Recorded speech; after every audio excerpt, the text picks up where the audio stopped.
Mesdames et messieurs, bonsoir et bienvenue dans ce journal sur la Time4 Africa. Au menu de ce journal, le président de la République Macky Sall a salué le soutien considérable qu'apporte la Chine à l'Afrique lors de la 8e conférence ministérielle du Forum sur la coopération sino-africaine qui a débuté depuis hier à Dakar. Gaston Mbengue ne le fera plus. Ses propos jugés discriminatoires à l'encontre de la famille Diaz ont provoqué l'ire de certains Sénégalais qui réclament des sanctions pour préserver la paix au Sénégal. Les opérations d'enlèvement de panneaux publicitaires se poursuivent à Dakar. La DSCOS annonce 3 sites ciblés. La page sport, l'international et le produit du jour mettront fin à cette édition. Bienvenue au développement. Journal que nous débutons avec la 8e conférence ministérielle du Forum sur la coopération sino-africaine. Le président de la République Macky Sall a salué le soutien qu'apporte la Chine à l'Afrique. Son Excellence que je vous propose d'écouter. Nous sommes heureux d'accueillir cette importante rencontre. 3 ans après notre dernier rendez-vous mémorable à Beijing pour raffermir davantage la longue tradition d'amitié sino-africaine, une tradition d'amitié cordiale et de partenariat dynamique. Je me réjouis de co-présider cette cérémonie d'ouverture virtuelle en compagnie de notre ami le président Xi Jinping.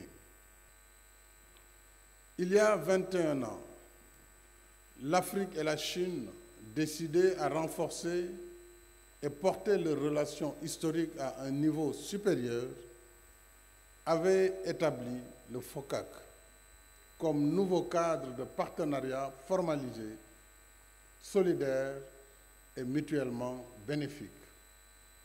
Depuis lors, nous avançons main dans la main, de façon pragmatique et efficace, comme en témoigne l'intensification de nos échanges commerciaux, les investissements et les nombreuses réalisations au titre de nos différents plans d'action. Mais nous voulons aller plus en avant dans notre ambition commune de parvenir à une prospérité partagée pour le bien-être de nos peuples. C'est le sens du thème de la 8e conférence ministérielle du FOCAC, approfondir le partenariat sino-africain et promouvoir le développement durable pour bâtir une communauté d'avenir partagée Chine-Afrique dans la nouvelle ère. Amitié, solidarité, confiance et respect, c'est là que réside la force de notre forum.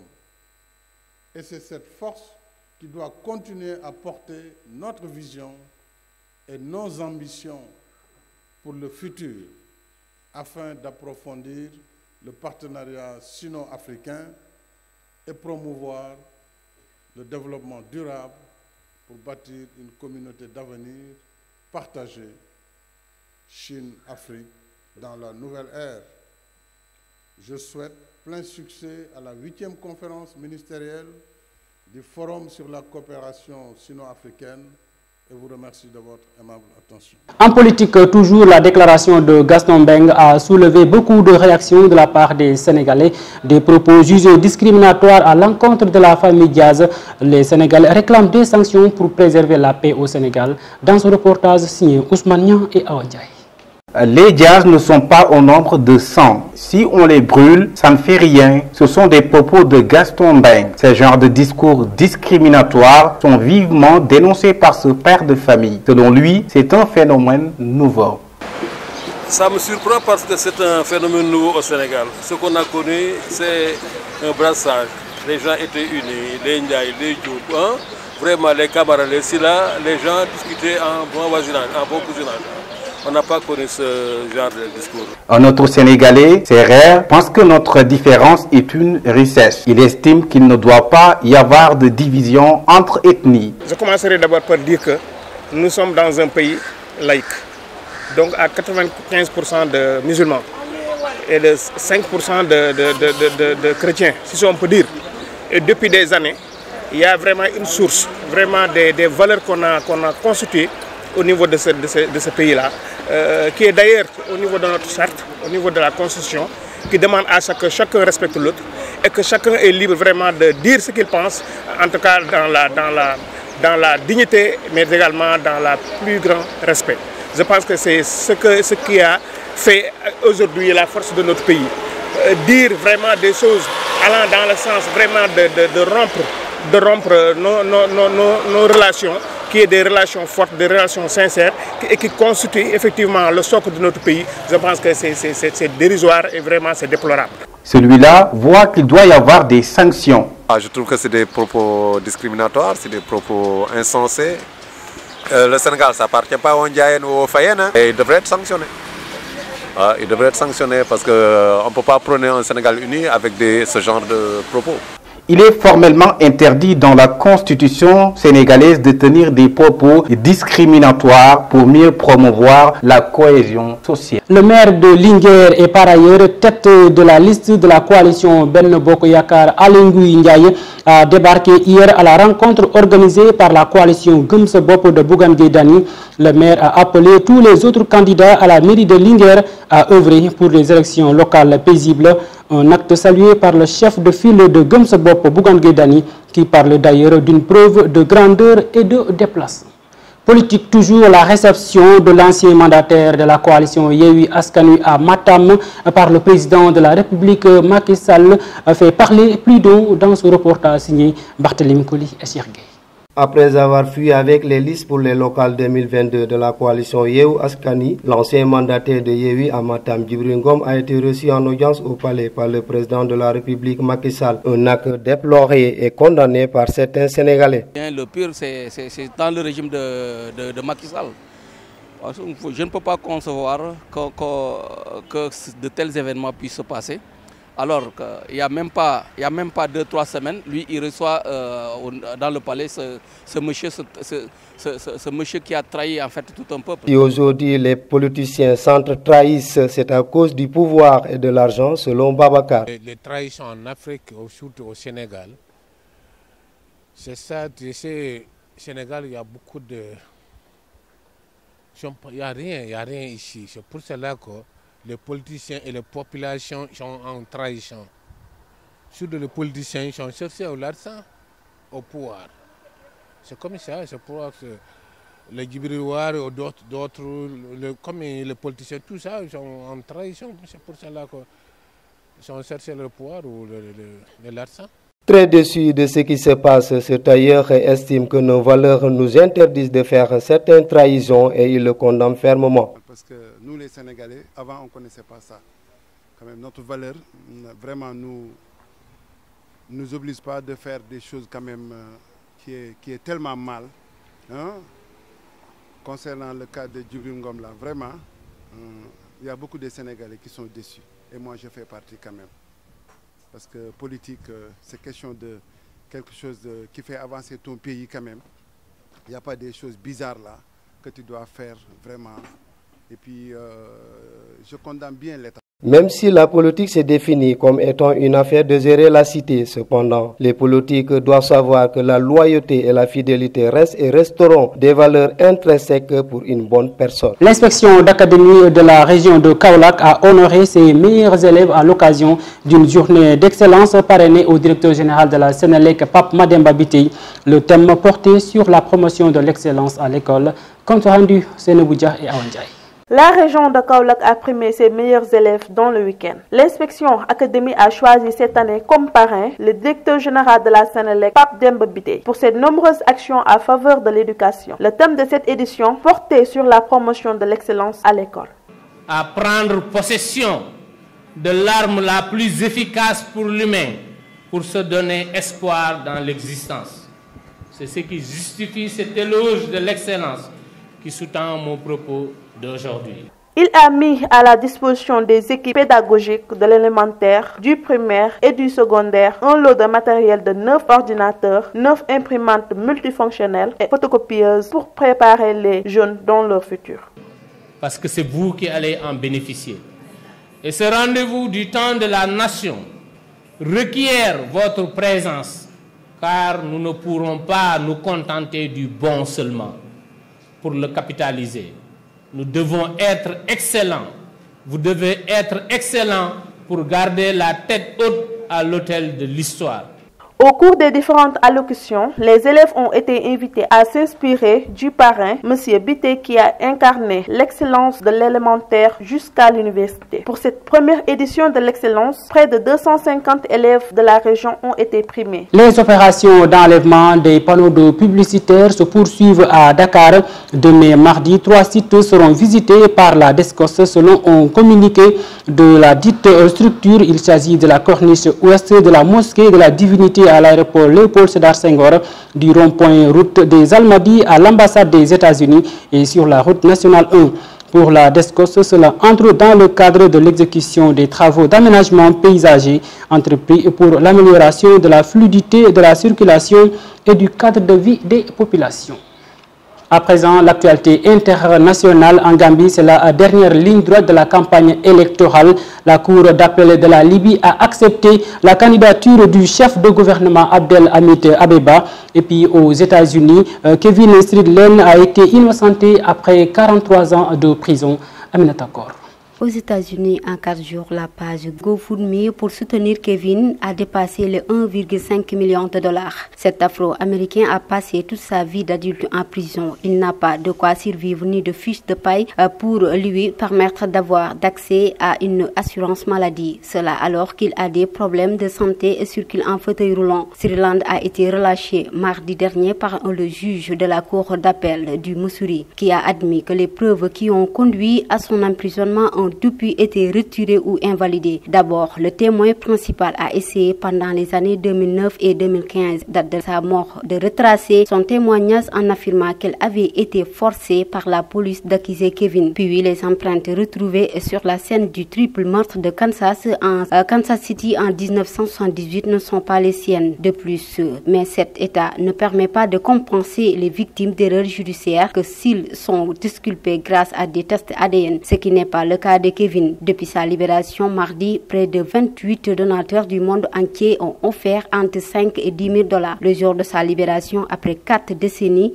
passées en prison, Kevin Stridlen a eu ces mots, je cite: la justice américaine doit être maintenant démantelée et entièrement reconstruite. La tension monte progressivement à 6 jours de l'élection en Gambie. Les caravanes des partis qui ont sillonné le pays d'ouest en ouest pendant 3 semaines sont de retour dans la capitale gambienne. Au cours de ce sprint final, on retrouvait d'un côté le président sortant Adama Barrow et son parti national du peuple et d'autres l'avocat et ancien premier ministre Ousseynou Dabo, leader du parti politique démocratique unifié et principale figure de l'opposition. Depuis le début de la campagne, les deux candidats sont ceux qui mobilisent le plus au sein de la population gambienne, en attestent les images aériennes de foule imposantes diffusées par les médias gambiens lors de leurs meetings. À côté de deux grands favoris, une candidature fait beaucoup de bruit et c'est celle de Mama Kandé du Congrès démocratique gambien. Arrivé au 3e en 2016, Kandé a cette fois-ci reçu le soutien de l'ancien président Yahya Jammeh depuis la Guinée équatoriale, où il est exilé en 2017. L'ancien dirigeant s'est même adressé aux militants par téléphone à plusieurs reprises. Autre fait marquant, la semaine dernière, la Cour de justice de Banjul a donné raison à 2 candidats recalés par la commission électorale en novembre dernier. Il pourrait y avoir 2 recours en plus pour les dernières foulées. Et nous terminons l'actualité internationale en Libye. La Cour d'appel de Tripoli a déclaré recevable ce dimanche 2 recours contestant la candidature du chef du gouvernement intérimaire libyen Abdelhamid Deba à l'élection présidentielle. Ces recours ont été déposés par des candidats au scrutin du 24 décembre. Parmi eux, l'influent ex-premier ministre de l'Intérieur Fatih Bahda et un jugement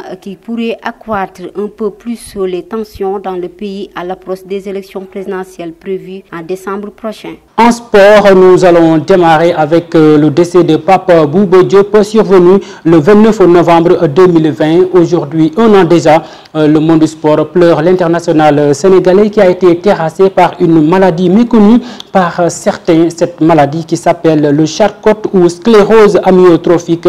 Focus sur cette pathologie dans cet élément. Cela fait un an aujourd'hui que le monde en général et le Sénégal en particulier pleure Pape Bouba Diop. L'ancien milieu des Lions a été terrassé par une maladie méconnue par certains le 29 novembre 2020. Cette maladie de Charcot, également appelée sclérose latérale amyotrophique, est une maladie neurodégénérative. Cette pathologie a été décrite pour la première fois au 19e siècle par le médecin neurologue français Charcot. Il s'agit d'une maladie neurodégénérative affectant les neurones du cerveau, c'est-à-dire les responsables des mouvements du corps. La pathologie affecte également la moelle épinière. Les neurones touchés par la maladie de Charcot sont les neurones moteurs, c'est-à-dire les motoneurones chargés d'envoyer les informations et les ordres du mouvement du cerveau jusqu'aux muscles. Les cellules nerveuses dégénèrent progressivement puis meurent. Les muscles volontaires ne sont alors plus commandés par le cerveau ni stimulés. Inactifs, ils finissent par ne plus fonctionner et s'atrophie. La maladie de Charcot peut rendre la déglutition difficile et empêcher les malades de se nourrir correctement. Les personnes malades peuvent alors souffrir de dénutrition ou faire des fausses routes.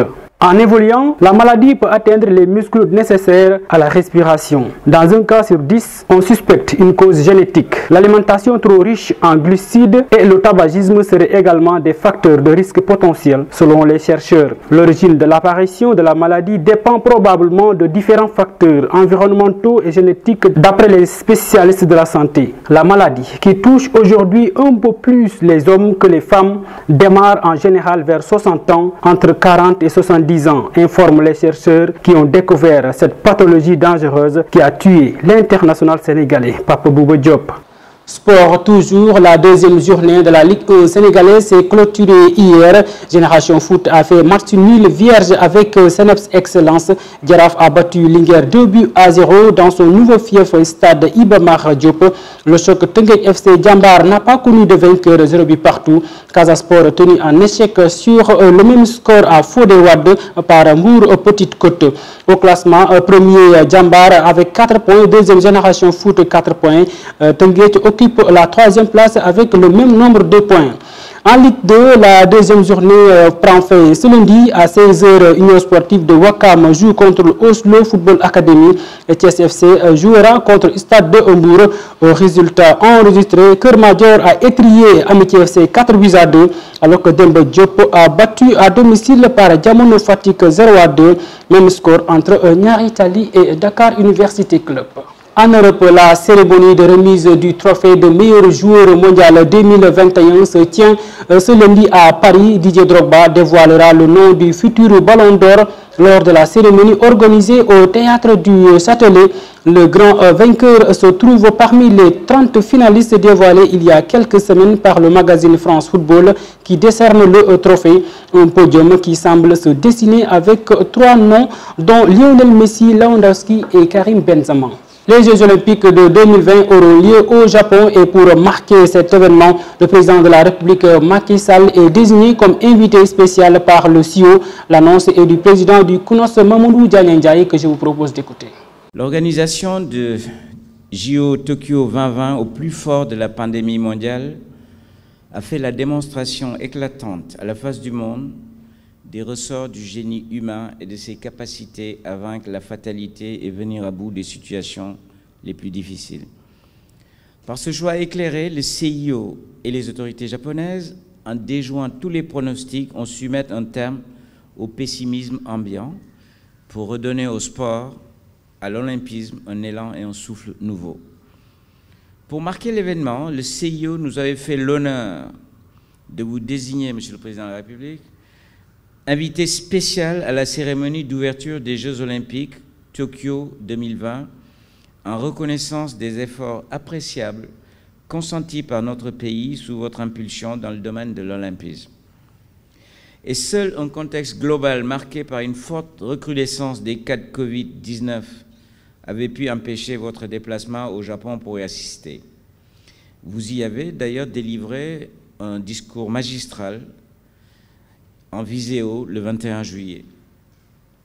Toujours dans le même esprit, M. Thomas Bach, président du Comité international olympique, m'a chargé de vous remettre, en ma qualité de membre du CIO, la torche olympique. Invention moderne, inspirée des traditions de la Grèce antique, le relais de la flamme olympique annonce le début des Jeux olympiques et transmet un message de paix et d'amitié tout au long de son parcours. Par ce geste lourd de sens, le président du CIO a voulu une fois encore honorer le Sénégal à travers vous et transmettre au peuple sénégalais tous ses encouragements pour l'organisation des Jeux Olympiques de la jeunesse Dakar 2026. Retour de chez nous pour parler de la pétanque avec la première édition Sargal Lamine Ndiaye dit Lang qui a été remportée par les boulistes de Diourbel devant ceux du port autonome de Dakar. Le parrain du jour, Aboubakr Sadiq Bey, annonce la réfection du boulodrome Papa Arona Diagne de Dieuppeul, suivant le compte-rendu de Fatou Djenké. La première édition de journée de pétanque à Dakar, les boulistes du Sénégal rendent hommage à Feu Lamine Ndiaye dit Lang, ancien bouliste international du Sénégal. La compétition s'est déroulée au boulodrome Papa Arona Diagne de Dieuppeul et était parrainée au directeur général du port autonome de Dakar, Aboubakr Sadiq Bey, qui promet de soutenir la Fédération des boulistes du Sénégal. Donc c'est une fierté et c'est aussi pour moi une opportunité d'accompagner un sport qui fait des performances, qui fait des résultats.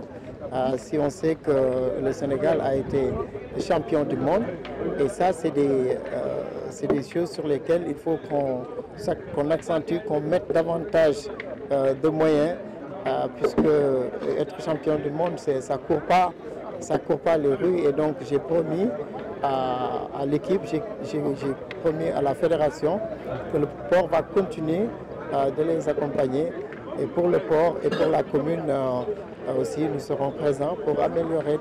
Cette journée dédiée à Feu Lamine Ndiaye a enregistré la présence du représentant de la Fédération sénégalaise des sports travaillistes, Babacar Ndiaye, qui revient sur l'importance de cette journée à l'endroit des jeunes boulistes. Il a laissé ici avec nous beaucoup de choses que les jeunes générations vont utiliser pour leur performance demain dans le développement du sport en milieu du travail. Présente à la cérémonie, la veuve de Lamine Ndiaye magnifie cette journée. Je remercie tout le monde pour l'hommage rendu à mon défunt mari Lang. Ceci montre que les boulistes constituent une famille et que Lamine fait toujours partie d'eux. Je vous remercie et je prie aussi pour vous pour que cet événement soit perpétué pour les années à venir. Et je prie aussi pour son repos éternel.